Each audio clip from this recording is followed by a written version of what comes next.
हाय भैया, एक भोजपुरी गाना ध्यान में आ गई। एगो लड़की के शादी सेट भइल बा। ओकर सहेली लोग पूछलक जे जोना शादी सेट बा ओकरा बारे में बताव। तो लड़की का बतावतिया कि कौन हम बताई सखी बलमुआ के पाता सैया खुद ले आवे पतने सुनाता। कौन हम बताई सखी बलमुआ के पाता सैया खुद ले आवे पतने सुनाता।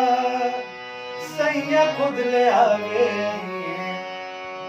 पतने सुनाता।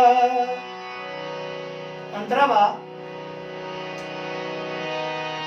लागेला शरम कैसे पूछब बतिया क्षण में कोहा जई है मर्दा के जतिया। आवेला शरम कैसे पूछब बतिया क्षण में कोहा जई है मर्दा के जतिया। बड़े खिसिया देखही में जनाता। बड़े खिसिया देखही में जनाता। सैया खुद ले आवे पतने सुनाता।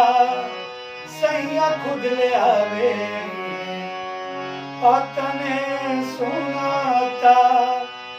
कौन हम बताई सखी बलमुआ के पाता सैया खुद ले आवे पतने सुनाता। सैया खुद ले आवे पतने सुनाता।